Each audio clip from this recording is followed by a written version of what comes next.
ஹே மக்களை வாங்க அறிந்து கொள்வோம் தெரிந்து கொள்வோம். ஆபால் சாப்பிட்றது ஒரு மெடிடேஷன் மாதிரிங்க. ஆமால, அது போட்டு கொடுத்தோன்னே அது சூடாக உடஞ்சிடாம அப்படியே வாயிலில் போடுறது வந்து ஒரு கலை. அது என்னங்க நீங்களும் இந்த மாதிரி ஹாஃப் பாயில ரசிச்சு ருசிச்சு அடிக்கடி சாப்பிட்றீங்களா? சோலி முடிச்சு.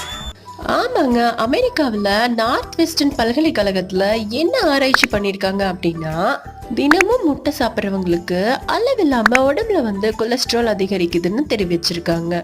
அதுவும் முட்டையை இருபுறமும் வேக வைக்காம ஹாஃப் பாயிலோ இல்ல ஆம்லெட்டோ போட்டு சாப்பிட்றவங்களுக்கு சால்மோனெல்லா அப்படிங்கிற கிருமி வந்து தொத்திக்குமாங்க. சோ இந்த மாதிரி எக்ஸ் வந்து அதிகமா எடுத்துக்கிட்டீங்க அப்படின்னா நோய் தொற்று ஏற்படுறதுக்கு நிறைய சான்சஸ் இருக்குன்னு சயின்டிஸ்ட் சொல்றாங்க.